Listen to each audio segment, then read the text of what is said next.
Welcome back to the Cartridge Wrestling Podcast. It's me, Afees, and with me as always is Devin, and we are about to go over AEW and NXT this week's episodes. Yes. Man, so AEW and NXT is the gift that keeps on giving, the gold standard, and Dynamite. Oh man, what a week, what a Wednesday night of wrestling we had here, man. Just some great matches, great tag team wrestling. Tag team wrestling, yes. Oh my God. Yes, man. Ever rise. I see y'all boys. So what's the purpose of having this 6-man? Like after you have the 6-man, all right, we got the 6-man for Danny Burch, Pete Dunne between Undisputed with Finn Balor. It's clear the purpose because those are the tag team champs.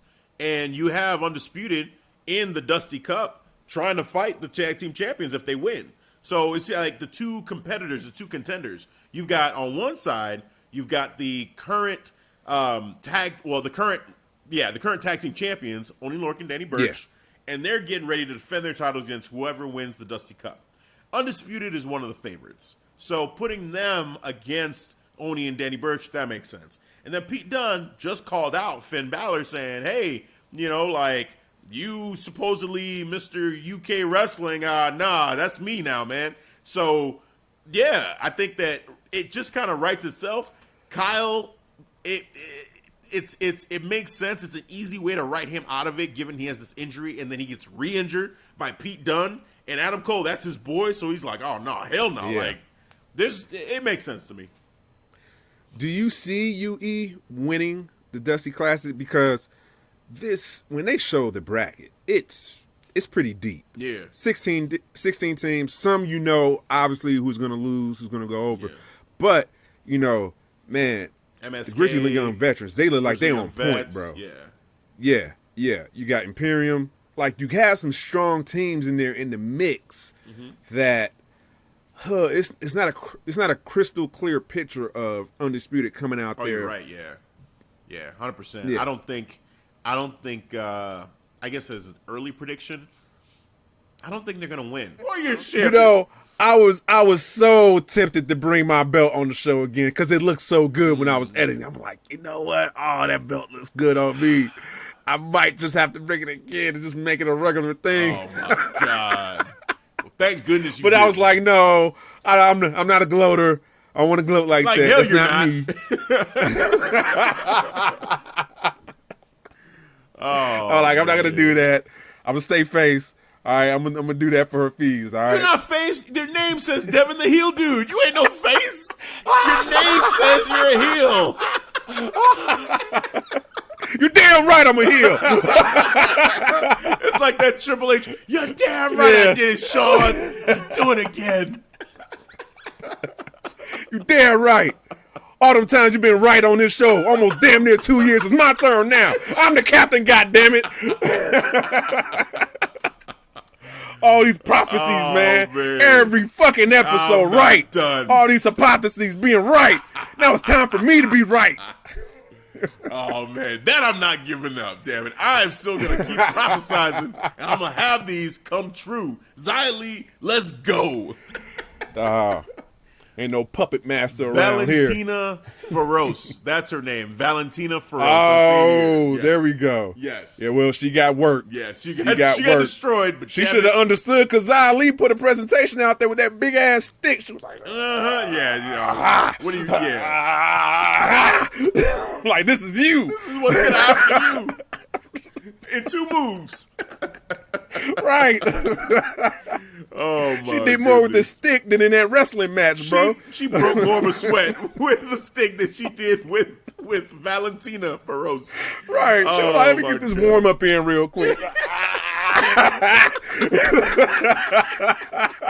Oh my God, dude, man, seriously, like just domination from Xia Li. She looks great. Let's. Yes. I want more. Man, she looks like $1 million bucks, man. She looks like a bad ass. Like, I don't want to mess with her at all. Yeah. Like, no. Now, what did you make of Lance Archer showing up? See, I understand the reason why he's in this because he needs something to do.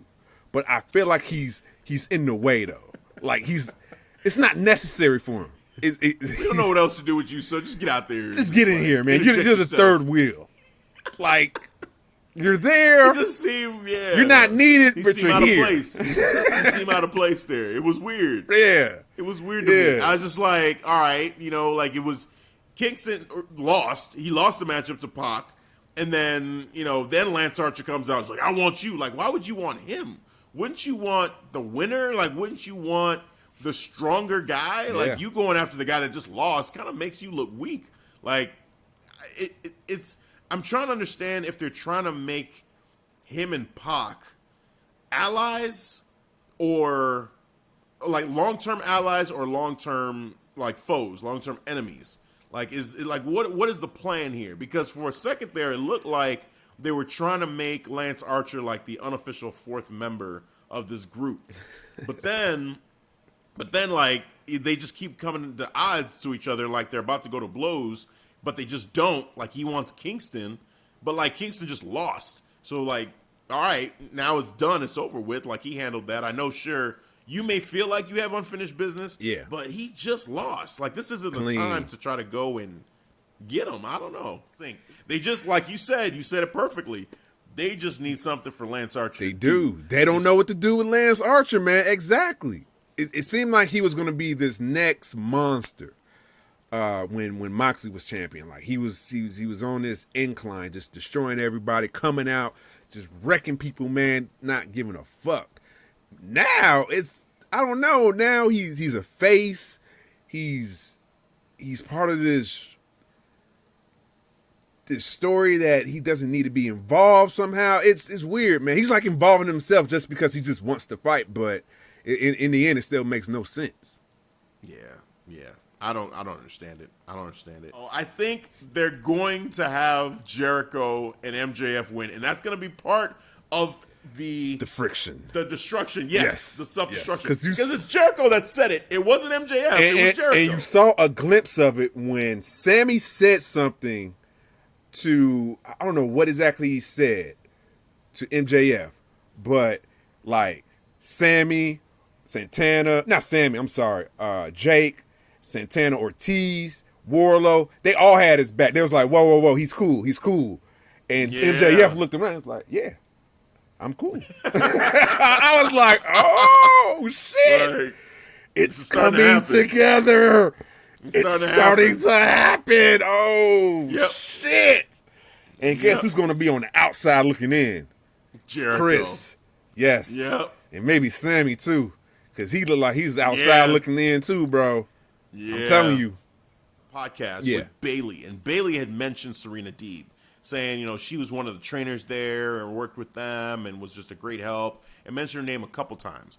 And I'm just like, I see what you guys are trying to do in AEW with the NWA Women's Championship, having this be like a celebration of Serena Deeb and like giving her this moment, this chance to showcase how great she really is. This person that behind the scenes has done great work, training and helping people, helping the women's divisions and women's wrestlers develop. And they even mentioned it here. Like Serena Deeb was there when Tay Conti had just started in NXT. Like she was one of the trainers there. They kind of alluded to it. They didn't say it outright, but they said in Tay Conti's like infancy of her career, Serena Deeb was there.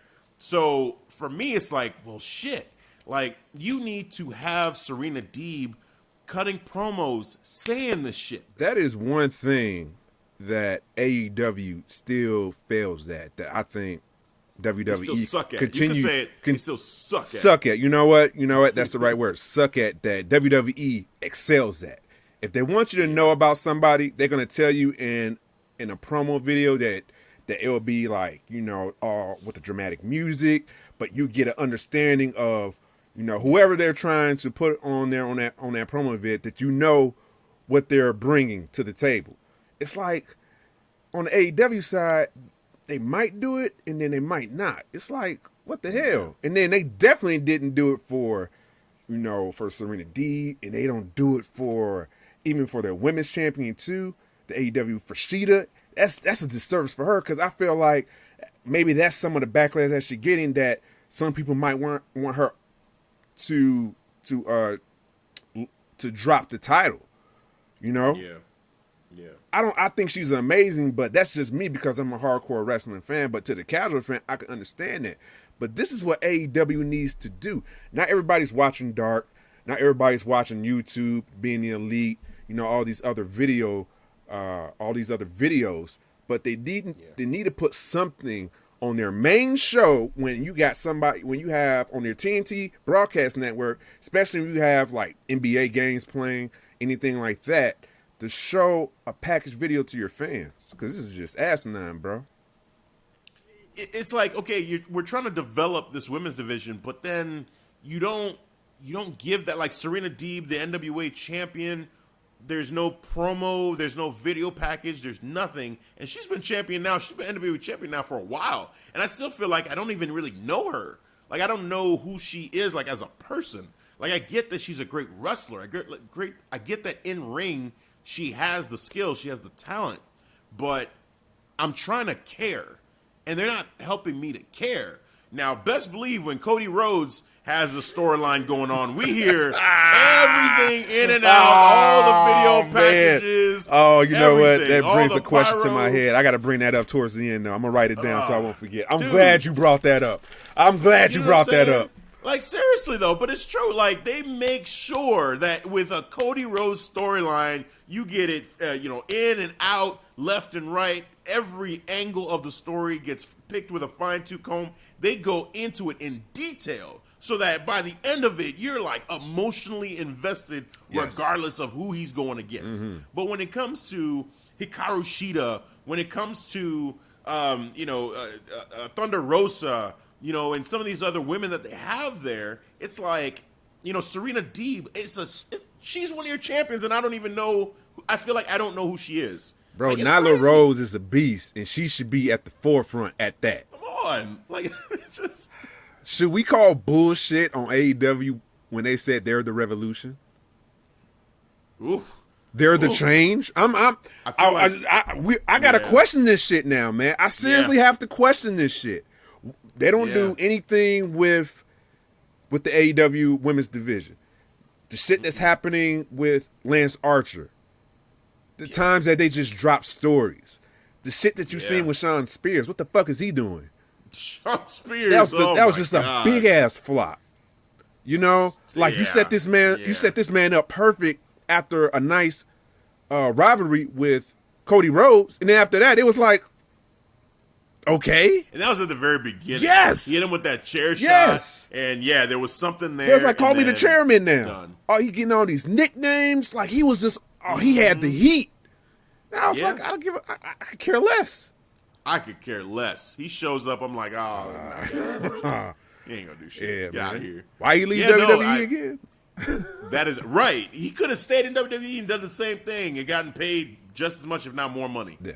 You know what I'm saying? Yeah. So the only thing he's getting here is health insurance. That's it. Like, that's the benefit here. At least he's got health insurance. I mean, man. Yeah, I think that's a legit question to ask. Are they really the revolution? Yeah. And I'm not even saying that as, I'm just making clear to these listeners. I'm not a fanboy. I'm not an advocate for WWE. I'm a fan of wrestling. But with me, on this show, we got to keep it real. If we see the same shit on another promotion, I'm gonna call it out. You know what I'm saying? Yeah, exactly. Slam him. He threw this man. Like, this is Darby right here. All right. I'm Brian Cage. No. See ya. That's what it was. And it crashed, and the shit imploded. Like, imploded, bro. I said, oh my God, how is he even alive right now? There's no match. What are we doing? What are we doing out here? It's like, there was a certain point where the believability of Darby Allin being able to do anything kind of went out the window. I'm like, the only way Darby wins this is that it's scripted. Like, the only way.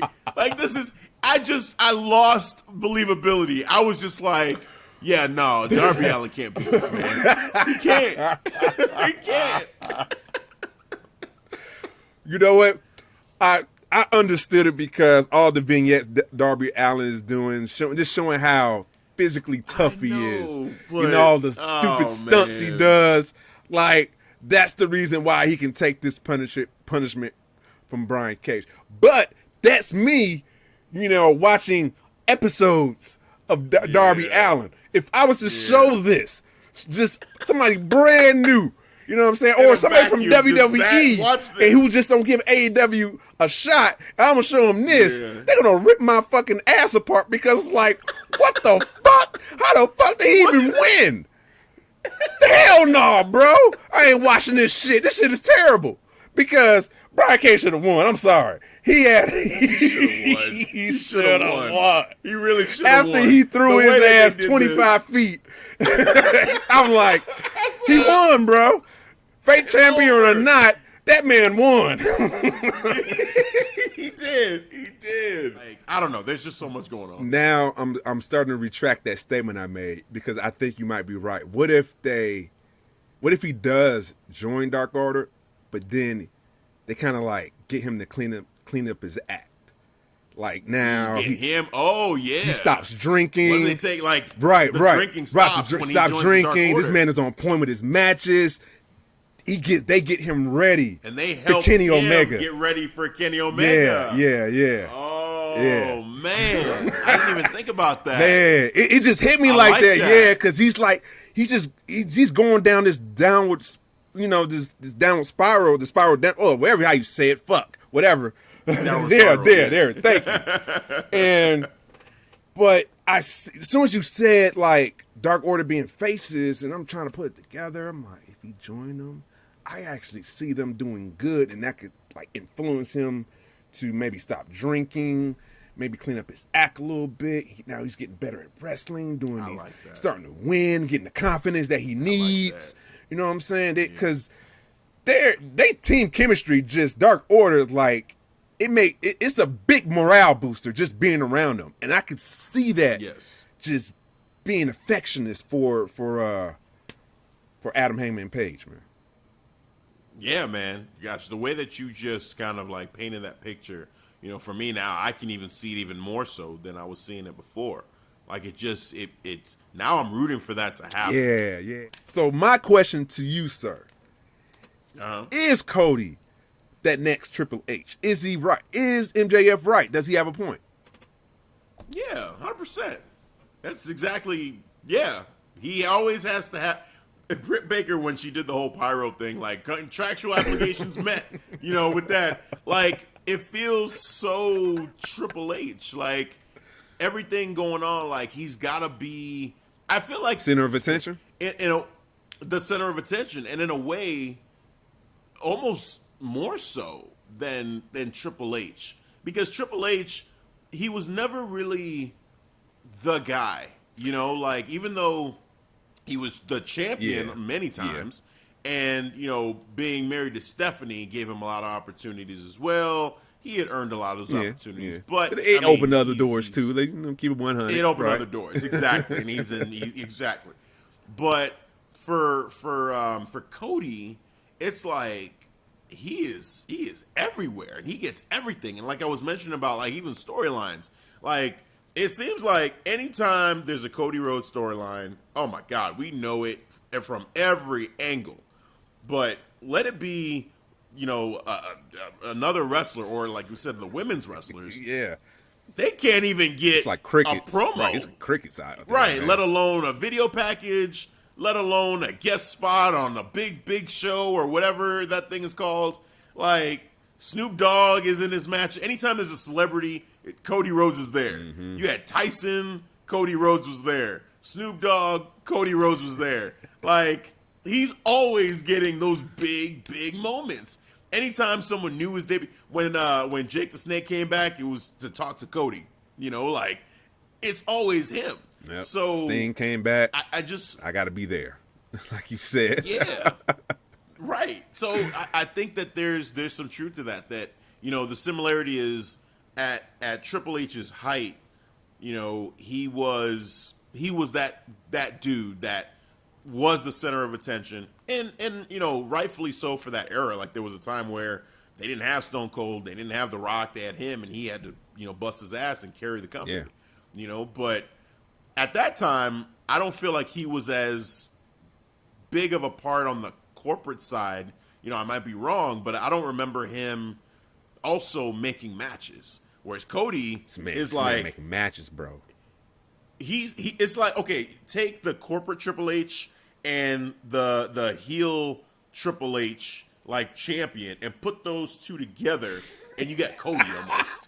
Like, that's really Cody. You're taking two different aspects of Triple H's life and combining them into one person. Yes. And that's who Cody is right now. That's it. When you break it down like that makes a whole lot of sense. Oh, man. You said you had another Man, we can table that, bro, because I didn't think we'd get into a whole... Yeah, this one went into a whole, question. That was like... Could have been a whole nother podcast. Yes. That could have been a whole Because I just podcast. had two quick questions. I figured we spent like 5-10 minutes on the first one to get to the second one. But I'm like, I'm looking at the time. I'm like, no, I don't even chance it. I ain't even do it. We'll table that shit for next episode. Cool, man. All right. Well, that is going to do it for this week's episode, this AEW NXT episode here. But before we go, as always, Devin, please let the people know where they can catch. Yes, all the time. Let me take some of that spotlight and put it on me like I'm Cody Rhodes. All right, now, here we go. Oh, my goodness. You can always find us on the various social platforms. We're on a lot of them. We're on a ton of them. I'll go down the list because there's only one website you can go. But first, these are some of the platforms you can see us and follow us at, and hit that follow button, hit that like button. We got Facebook, and we have Facebook group too, called the Clark Street Wrestling Community. You can find us. Just look in your Facebook app and go online. Look for us. We're there. We have Instagram. We have Twitter. And by the way, our Twitter page is blowing up. I think we're close to like 400 followers. We're at 399. 399. Yep, 399. Wow, we're about to get that 400 on the road to 500. So thank you, followers, and big shout outs to all the podcasts. Who's been supporting us. The new ones that we bump heads lately with. I would say, I'm trying to remember off the top of my head, I want to say Circle of Debate, Straight Talk Wrestling, Dirty Heels, Ring Fanatics. I wish I would have wrote these down, but all the ones that supported us, that retweeted our tweets, I thank you. Next time, I will come better prepared. I will write all of these down, and I got y'all 100%. Okay. Real quick, while you're talking about Twitter, just shout out to Rhea Ripley. Oh, hell yeah. Like on the comment, too. Man. So, yeah, thank you, Rhea Ripley. That was huge seeing that. We both marked out and we're like, oh, my God, Rhea Ripley was. So, that was awesome. The Twitter post was a video clip of my good man, Huffy's, explaining the back history between Rhea Ripley and Raquel Gonzalez. So, that means Rhea Ripley took the time to look at our podcast, to look at that video, and she said, you know what? I like it. And we appreciate that. Which was awesome. Yes. Much appreciated. Yes. My mouth dropped. I couldn't believe it. I took a screenshot, immediately sent it to Hafiz. Instant reaction. I was like, no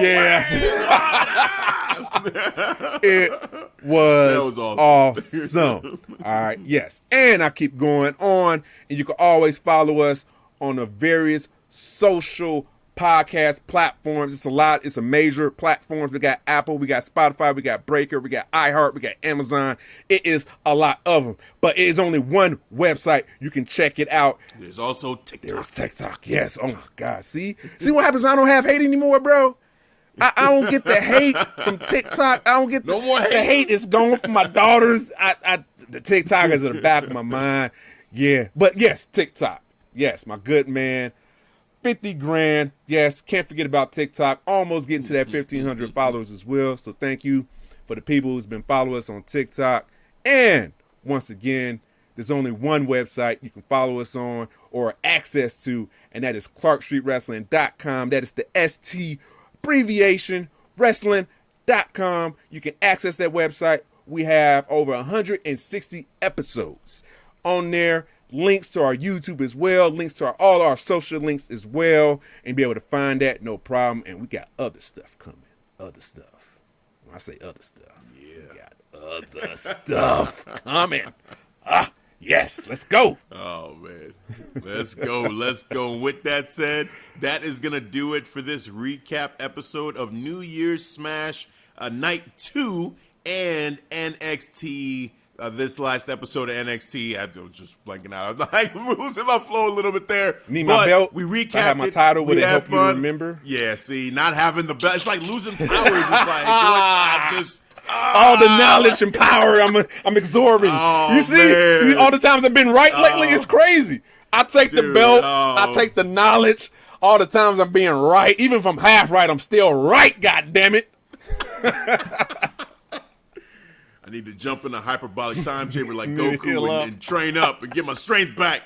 Get a bunch of Zenzu beans. I need to do it all. I need it all. Oh, man, with all that said, man, I'm a feast. For Devin, we'll catch you guys next time. Peace. All right, guys. Thanks for listening to the Clark Street Wrestling Podcast.